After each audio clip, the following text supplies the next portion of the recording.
Hello, everyone. It's me again. And it's great to see all of you again. It's been an amazing conference, right?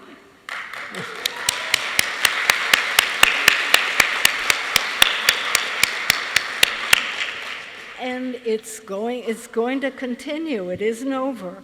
We have tomorrow, but before that, tonight's keynote speaker is Betsy, Levy, Paluck. If we could describe Betsy in a single word, it wouldn't be a word, it would be an image, and that image would be a network. Betsy is a network of networks, of collaborators, of places, of media, of norms. It's hard to keep track of her, where she's been, where she's going, but you know it's going to be good. She's known as a top authority on mitigating intolerance and aggressive behavior. Her large-scale field experiments have shown how institutions, media, and influential peers can shape social norms in ways that reduce conflict, prejudice, and discrimination. That work has taken her from public high schools in New Jersey to post-genocide Rwanda, a real contrast. In longitudinal studies in 60 high schools in New Jersey, Betsy and her colleagues demonstrated that anti-prejudice interventions targeted at certain influential individuals spread through groups, reducing peer conflict and disciplinary problems.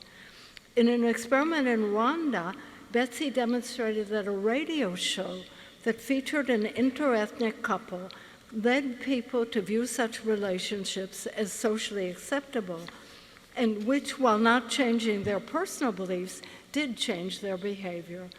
And she's shown how the US Supreme Court's legalization of same-sex marriage helped change perception of social norms and public support for gay marriage.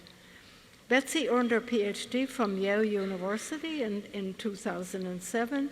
She's now professor of psychology and public affairs at Princeton University, where she also serves as deputy director of the Kahneman Treisman Center for Behavioral Science and Policy. Her work has earned her numerous awards, including a 2017 MacArthur Award. Please join me in welcoming Betsy Levy Paluck.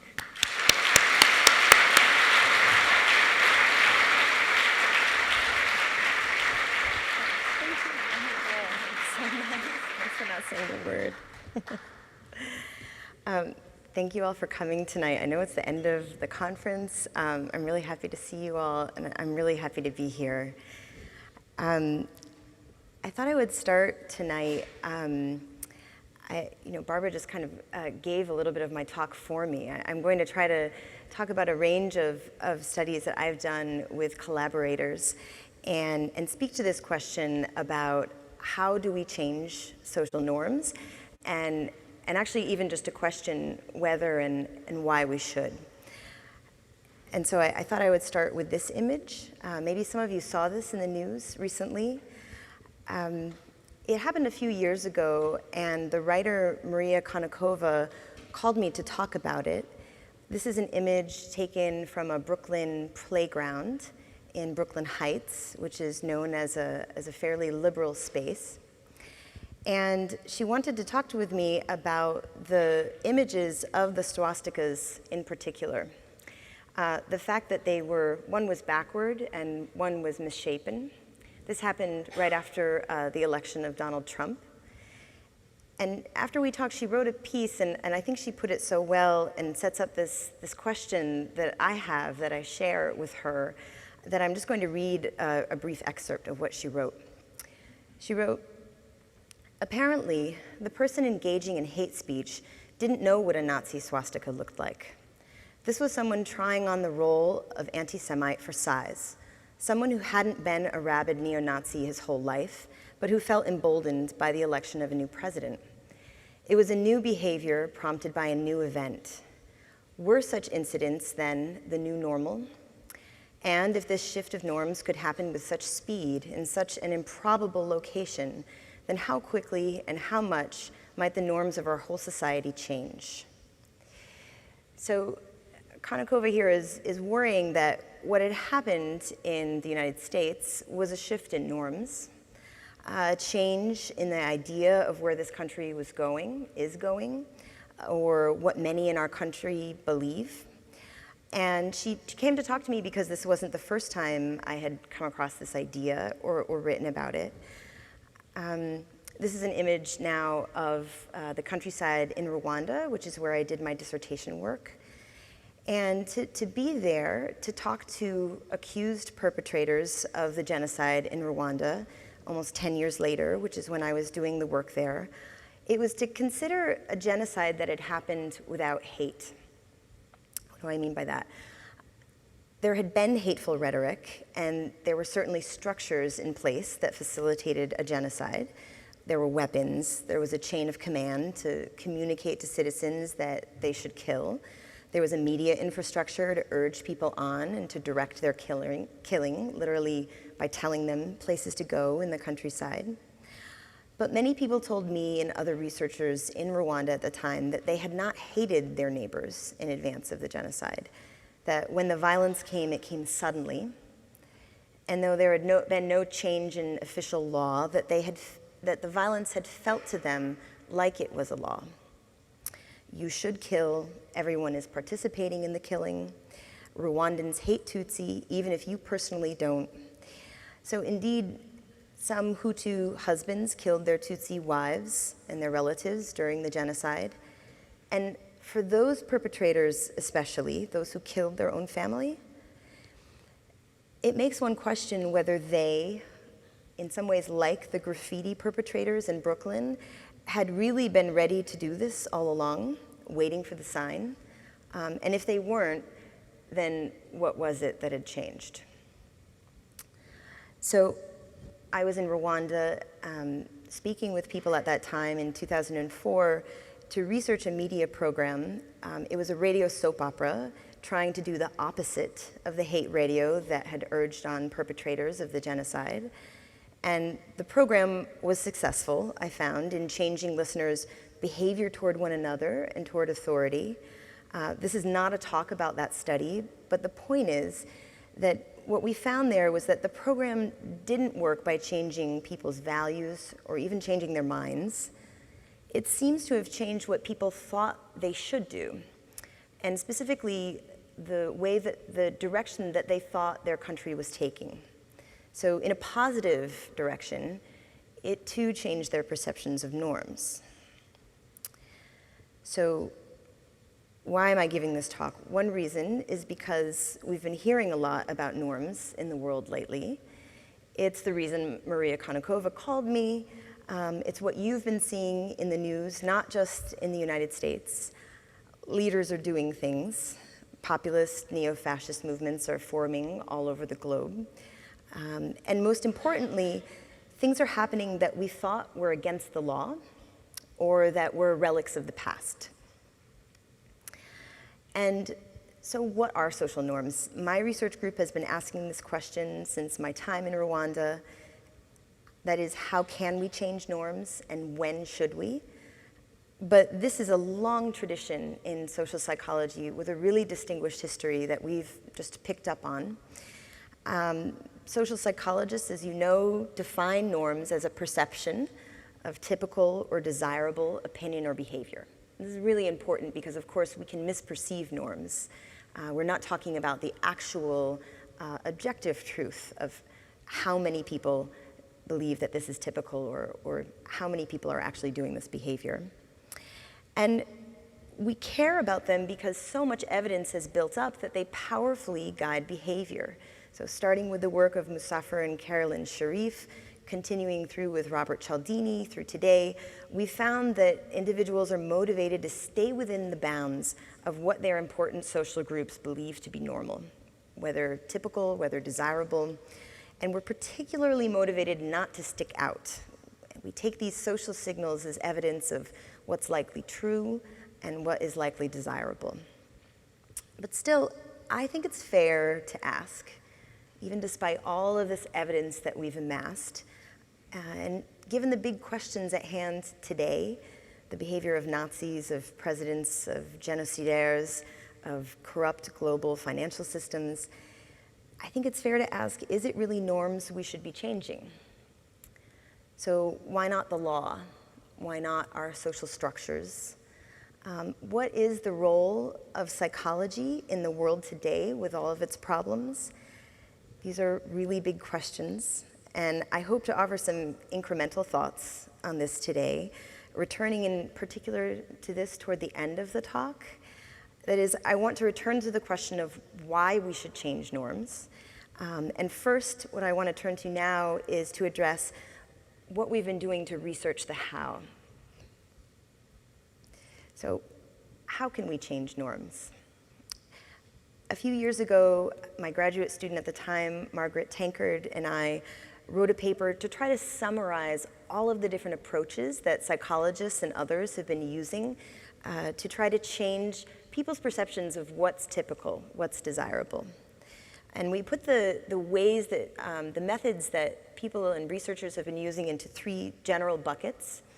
So one we called summary information. These are the door knockers that are hung on your door at election time telling you that 75% of people in your community go out and vote, or the signs in your hotel room saying that most people reuse towels, made famous by Robert Cialdini's work.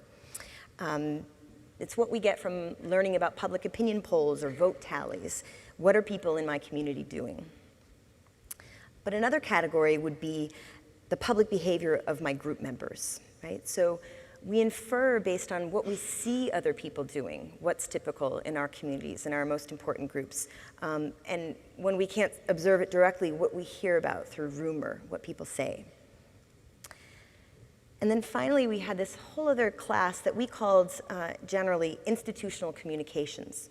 Things like court rulings, laws, the expressive power of our laws, media broadcasts, and so forth. And so what I want to talk about today, since so much has been done on this summary information, telling people, suggesting to people what are their norms, I want to talk about the work that we've done on the public behavior of group members and on institutional communications as an approach to changing norms, or at least as a way to try to find out what are the processes, the everyday processes by which we figure out what is normative in our communities. If we can understand what those processes are, can we put our hands on the machinery to try to shape them? Okay, so first, public behavior of group members. So we know from the work of Kahneman, Miller, Prentice, and on, when we look around at our social group, like these young people are doing, say that these are high school students, we know that people just can't take an unweighted average of what people believe or what people do in their group. It's not that simple to find out what is the norm, what's the average. People are embedded in networks. And so who you look at is going to bias what you think of as what's normative in your group. And so the one thing that we've been trying to do in our research is to understand who is it in a network who has an overweighted power in terms of dictating what the norms of that group might be. So what we've been trying to do is to build social networks, to observe who are the people who are getting essentially attention in the network, and to build a theory of salience and attention to try to understand how we figure out this complex task of what, for example, is normative for a high school, which is what you see on the screen right here, if you didn't recognize it. The gray dots are students at the high school. The directed arrows are telling you who people have nominated as others in the high school who they chose to spend time with in the last 2 weeks, either face-to-face or online. So this isn't a network that we scraped from a social media site. This is an original survey that we did with the entire school sitting down at one time and telling us, because we cared very much about the motivating question, who did you choose to spend time with? Essentially, where are your eyeballs going, right? Where is your attention going in this network?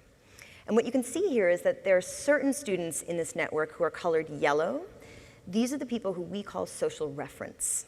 And really, this is an homage to the Sharifs when it comes to thinking about who is being referred to as you think about what are the implicit rules of this community? What is normal, what is desirable? We identified, and there can be more, and I look forward to hearing other people's research come up with the ideas about what kinds of social reference are out there. We identified very mechanically, using network techniques, at least 2 types of social reference. One who we called the widely known person. So this person has so many others looking at them that not all of those people are connected to one another. And the other, the clique leader, who has many people looking at them, all from the same group. Okay? We thought that these would be the people, we hypothesized, whose behavior would send a much stronger signal to others as they made their mental calculations about what kinds of strategies and what kinds of behaviors within a community were considered normal and desirable, setting the social norms of that community.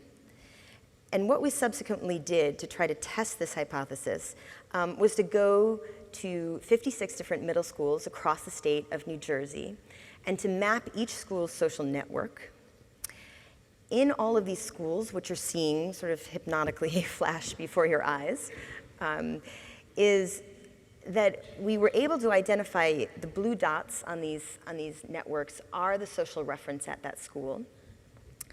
And in an attempt to reduce norms of conflict in those schools, we randomly assigned half of all middle schools to participate in a conflict reduction program. And then we did a random scoop at each school of students, some of whom were the social reference, and some of whom were just receiving sort of an average amount of attention or even a small amount of attention from their students. So we were composing these anti-conflict groups of students who we would train to try to run a campaign against conflict at their schools. And the hypothesis is that the blue students, the social reference, would be the ones who could best diffuse new norms of anti-conflict across the school network. So let me show you what that looked like. So first what we had to do, all right, we're not finished with the schools, but we're moving along. First what we had to do is we had to devise a curriculum, and we called it the Roots program, which I always say comes from no particular reason except it was the name that the fewest number of middle school students could make fun of in focus groups. We called it the Roots curriculum, and it's freely available online for anyone to use. And the gist of the program is that we asked students, the group of students who we had randomly selected at each school, to tell us what they'd like to change about the school. We needed their buy-in. It's very difficult to get this. We did not compose a manual written by adults telling students what to say. We wanted this to authentically come from them so that they could be authentic signals to the members of their network about what kinds of behavior they would like to change at their school. So we did exercises like this one where we actually asked students what they would like to change about their school beyond lunch. And then we essentially served as their campaign managers. We gave them ideas about how to attach their own identities to the kinds of campaigns that they devised. This was a campaign about respect, for example, and they did both online and in-person campaigns where their names were always attached to it to make salient that they were the ones carrying this idea or this recommended behavior.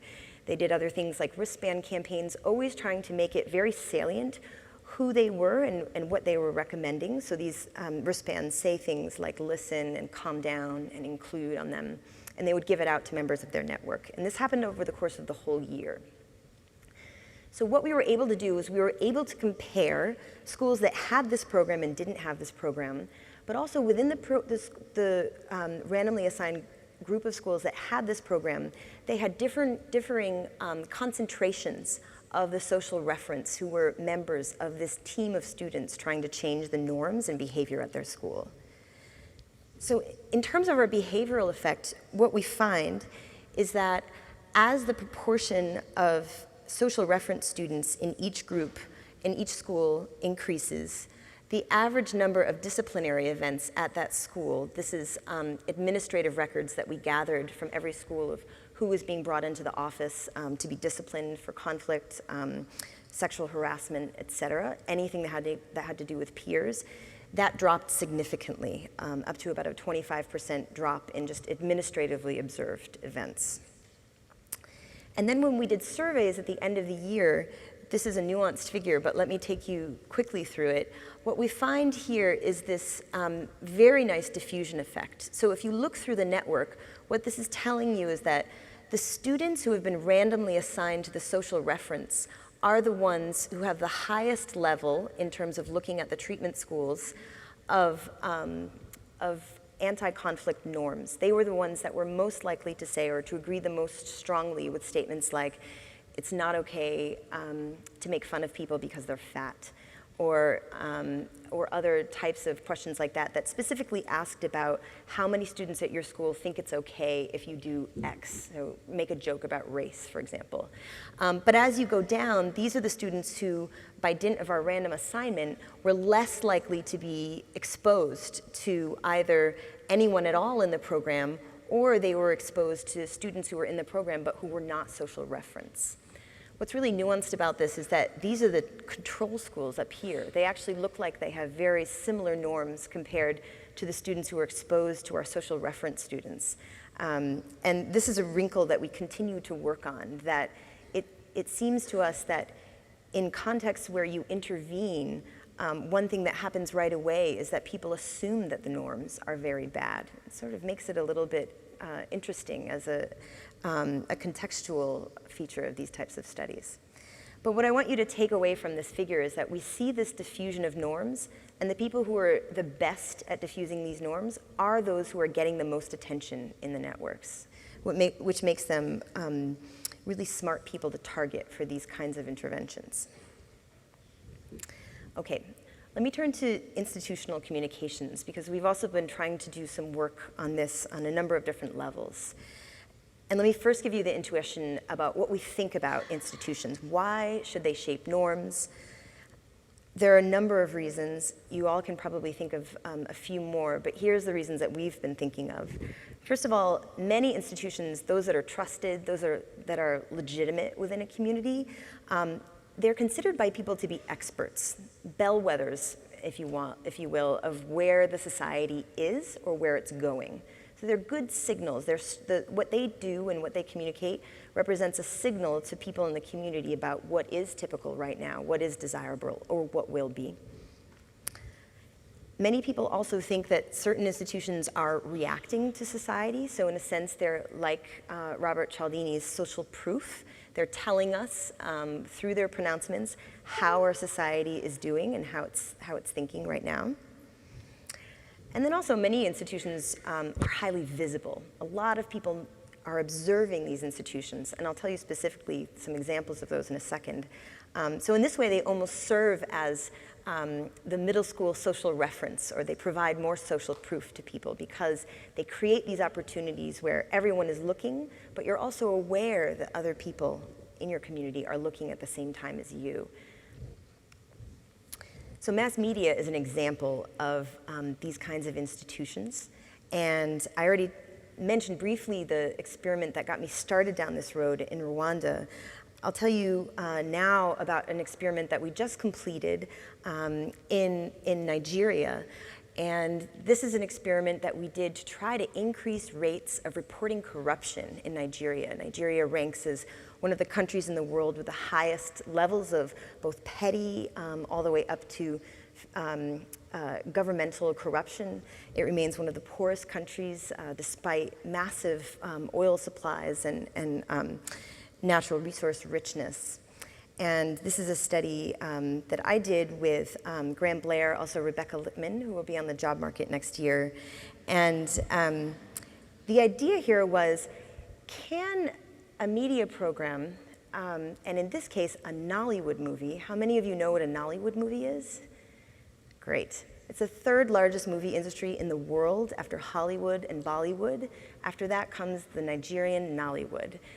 They make really expressive, colorful, entertaining films that can last for up to 3 hours. They're very soap operatic, and they often respond to cultural and political events of the day. What we did in this film was we commissioned a new film to be produced on the topic of corruption. And in one version of this movie, we included a series of scenes that added up to about 10 minutes. It was a subplot in which a group of poor fishermen had banded together with an activist group to report corruption that they were observing in their communities in order to fight against corruption. The ending of that subplot did not depend on the ending of the overall movie. So what we were able to do experimentally was to show some people the entire movie with the subplot, and then to delete that subplot, and to use the movie version with the deleted subplot as a placebo. So let me show you what the subplot looked like, first of all. This is a scene from that subplot. If you want to change our life, now go change our hand if they were our hand. For this paper, when they were hand so, everybody look up. Under the paper, you get this number where they write boldly so. Anybody when supposed to do something for the people.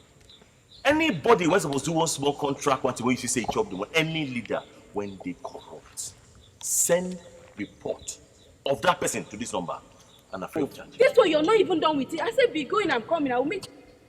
So these are a few different scenes that we put together. We asked the scriptwriters to make sure that both men and women reported corruption from various places in the community. What we wanted to provide was, if you can't have someone in your own community face-to-face, like in your middle school's example, if you can't have someone as a role model to you reporting corruption, can we use media characters to be those virtual social reference, essentially? And does this media program serve as a signal of where Nigeria is now going and what other people in Nigeria are doing? So the experimental logic was that we worked in the 4 states of southern Nigeria and across 106 communities, where we randomly assigned either the experimental version of the film or the placebo version of the film to these 106 different communities. So what we found after about 4 months of this being distributed, first of all, was that it caused about 1,181 corruption reports to come in.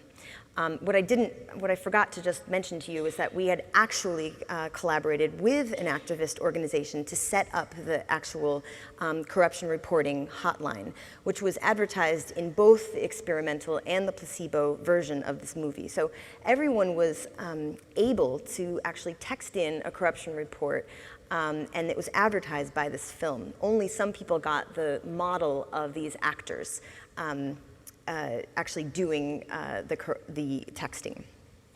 And what you're seeing here is maybe a little bit of a confusing graph, because there's a gray line that shows the mean number of corruption reports that we received every day from the placebo communities, and then a black line that shows the mean number received from the treatment communities. You basically don't see the gray line because we just didn't receive corruption reports from the placebo communities. It was the treatment communities, those who had seen these media examples of corruption reporting, where we received the reports. And I should say that we were really excited to receive any reports at all. Most of our Nigerian colleagues predicted that no one would use the hotline. Corruption has been an issue for so long that there's such an enormous wellspring of apathy and hopelessness that's built up that they predicted that no one would use it at all. We went into these communities, though, and we also ran surveys asking people about norms. And one thing that's interesting is a takeaway from this figure is that we find that the film did change perceived norms in the community. Specifically, it made people think that others in their community were more affected by, more angry about corruption. And this seems to be related somewhat to them reporting corruption more so, the actual behavior. We didn't find, though, that the film actually changed their perception of how many people were actually reporting corruption. So we asked people, for example, how many people in your community are reporting corruption by text message? And we actually know that in many of these communities where we asked this question, people were reporting corruption, but no one noticed. It remained a very private behavior. It's not something that took off that people thought that a lot of other people were doing. It remained a private behavior. So it's a really interesting limitation on this particular intervention. When you're trying to change norms about private behaviors, this kind of a first stab may not actually change people's perceptions of how many other people are doing it. But we find behavior change nonetheless. Let me tell you about one last study that we did with an institutional signal, and this is new work that we're conducting with some much more local institutions, specifically eating clubs at Princeton University. So for those of you who don't know, eating clubs are roughly parallel to fraternities and sororities at Princeton. They're a historical institution. They've been there for almost as long as the very long duration of the university. And they're social clubs hosting really large parties every single week, sometimes each night of the week, but specifically on Thursdays through Sunday. And we were concerned here specifically with the issue of sexual assault. And if you think about the kinds of messages regarding sexual assault that are sent out by institutions on college campuses in particular, you might have ideas about online trainings, assemblies such as this one where freshmen or first years are herded into a room to be given messages by the administration. What happened at Princeton is that one eating club in particular had a very original idea that we admired and asked if we could do a study with them. What they did was that at the door of their parties on any particular night, they would present each person entering with what they called a pledge. It was a consent pledge, and if you did not read it out loud on that spot, you would not be admitted to the party. The pledge read, "Consent is asking for and receiving affirmation before and while engaging in anyone's personal space or belongings and can be revoked at any time." So the eating club came up with this on their own, the student leadership. It's completely run by students, and made the institutional rule and put it into place, received a little bit of media attention, which is how we found out about it. And this work is done by me along with Anna Gantman, who's now at CUNY, and two students, Ajwa Duker and Jordan Stark. What we did is we randomized people, much like TSA, at the door of the party, but actual randomization, not TSA randomization. We randomized you to either take, because, and I admire this, it made mischief for our study, but I admire it very much. The students did not want anyone to enter the party without taking a consent pledge. So we randomized them into two conditions. Either the original pledge, which the students had written, and this was an experiment now, not just on institutional signals of norms, but on what kind of normative message the institution gives. We wrote a new message, one that we like to sometimes call the psychological sledgehammer. We thought of all of the language that a social psychologist would recommend, moral normative language, to communicate that many Princeton students, for example, it says, "I stand with my fellow Princeton students. Non-consensual sex is not sex, it is violence." So we used moral language, we made it normative. And our question was, as you come out of the party very late at night, what do you remember, and what do you think about this pledge, and what do you think about consent? Which is an idea that is very much in this interim state right now on colleges, campuses, and in the United States more generally. Its status as a normative practice and idea is very much in flux. So what we found at the end of the night, as my long-suffering research assistant stood outside to survey everyone who was coming out in exchange for a slice of pizza, which is, in this case, a very attractive incentive.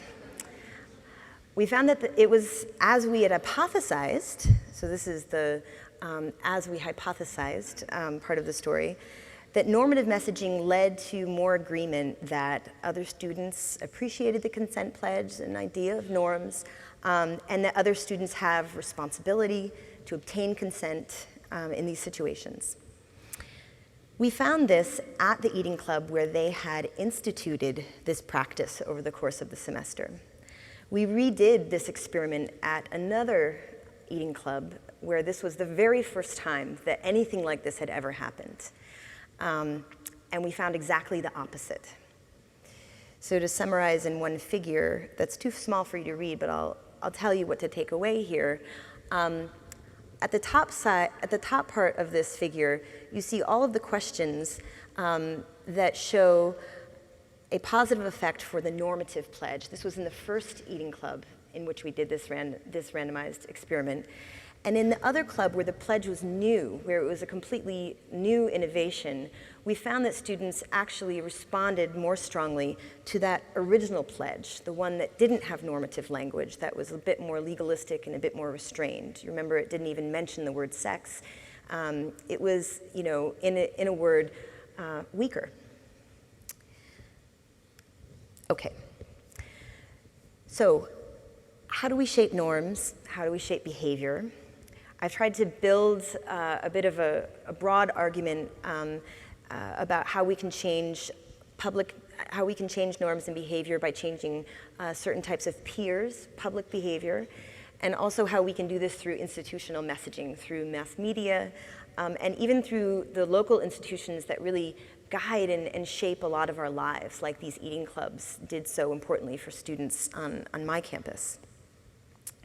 But I want to point out a few complications that I think I've been hinting at along the way, and they have to do, in one part, with this interplay between institutions and peers as we look to see how norms are reproduced or changed. So one is, do you see community members complying with the new norm? So in the case of Nigeria, we see some norm change, but also some places in which the mass media did not change individuals' perceptions of norms because they couldn't see that proof all around them. It was still a private behavior, that texting about corruption. And in another case, we find, and what we're interpreting these results to show is that certain types of normative messaging, it might be too strong for institutions that have never considered this idea before. There might be some way in which the type of messaging needs to fit to the institution or needs to fit to the public that's receiving it from this institution. So this brings me back to a question that I started with, that I grapple with a lot, which is, are norms enough? Is what I'm working on meaningful? To prevent, some of the worst things from happening, to hold together democracies. I believe we need law, we need institutions, we need structure. And so what is the role for psychology in all of this? I believe very strongly that it's institutions that are holding back a lot of people, holding a lot of people down. So where do we come in? So one idea is, I think some of these studies are suggesting the extent to which we're thinking about, and I follow many amazing people, some of who are sitting in this audience, in thinking that structures and norms are absolutely interdependent. A recent book on conformity by Sunstein that picks up on the psychological literature is where he suggests law may be the most effective when it goes beyond existing social norms, but remains close enough that it can draw upon them. And I don't think that this is the first time that anyone has thought of this idea. In part, this really resonates with something that Ruth Bader Ginsburg has once said about Roe v. Wade being maybe a little bit too far ahead of public opinion when it arrived. And if you type abortion into Google News right now, which is what I did on the train ride in, this is what you find. So one question might be, how are changing social norms affecting abortion law in the United States? Or, alternatively, How are the new statewide abortion bans changing our perceived norms about women's bodies and women's rights? That's another way you could ask some of these questions. We do have data from another institutional decision, from the Supreme Court decision about same-sex marriage, that suggests that our laws shape our perceived norms. And in this case, what we did was we surveyed people repeatedly about their perceived norms regarding same-sex marriage from March to June 2015, when we knew a decision was coming down eventually, sometime, we didn't know when, on Obergefell v. Hodges on the legality of same-sex marriage. So we asked people online, to what extent do you think Americans oppose or support gay marriage? To what extent do you think that support is going to increase or decrease in the future? So asking about norms of the status quo and norms in a directional sense. Where do you think they're going? We also asked them about just their personal attitudes regarding same-sex marriage. How do you feel about it? Or just a feeling thermometer. How do you feel about LGBT individuals? And this is what we found. We use a time series analysis. It's essentially a regression discontinuity because we have no reason to think that people's attitudes would suddenly shift on a particular day in June, other than a Supreme Court nomination came down. And what you see on this figure is the day that the Supreme Court announced their decision legalizing same-sex marriage. The scale here shows that a more positive response means that people think that more Americans support same-sex marriage. All of the gray dots are just individual responses over time, and these are repeated individuals, so we're taking into account all of that correlated error. And it's a very significant effect that once the Supreme Court decision comes down, people think that more Americans support same-sex marriage on the very day.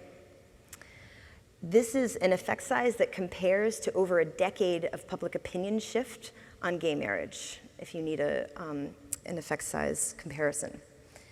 And by contrast, we find absolutely no change in the way people personally feel about same-sex marriage. Essentially, what this institutional announcement does is that it tells you what your country is doing or thinking about, not convince you about your own position. And we find this for liberals. There's a shift on top for liberals and the zero shift on the bottom in terms of their personal attitudes. And we find it for conservatives. So you see that they differ in terms of their level of support for same-sex marriage, but not the pattern of response to the Supreme Court. So with Chelsey Clark, a graduate student of mine currently, we're collecting data on how people respond to these statewide abortion laws that are rolling out now. And the question is this a similar institutional signal that's coming from your state? How does it tell you about the way our country is going, or is it more localized? Okay, so I think that norms matter. I don't know how much yet. I think that we'll be researching this for a long time. But I think that norms and social structures are mutually constitutive. I think that there is an interdependence here in that social structure, like our institutions, our laws, they shape the way we think about our society. But also I think that, and this is where we need more evidence, but I also think that norms do make way for successful institutions. That certain normative interventions probably wouldn't work if they actually didn't fit with the way people already think to a certain extent. And that institutions must be based on those norms.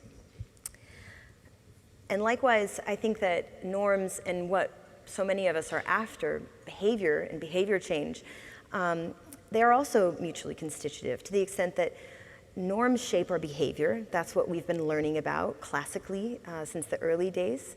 And then also, our classic research tells us, and we keep learning this, hopefully through more and more research that looks at collective behavior, the behavior of certain people, certain salient people, can actually shape norms, reinforce them, and bring them in new directions. So I think that psychology has a role to play here as we think about our changing societies and all of the things that are going on globally at this moment. But I do think that we should think about the interplay between individual psychologies, collective behavior, and our laws, our institutions, because I don't think that we can understand psychology's role without understanding all of these more macro structures and the way that our individual and collective psychologies rub up against them and change them and are changed by them. So thank you, Barbara, for having me. Thank you to APS for letting me talk about the work. And most of all, thank you to my lab and collaborators. You can see this is one of our happier pictures from recent days with Sherry Wu, our latest PhD, who will be teaching at UCLA next year. So thank you so much for coming tonight, and I hope you have a great conference.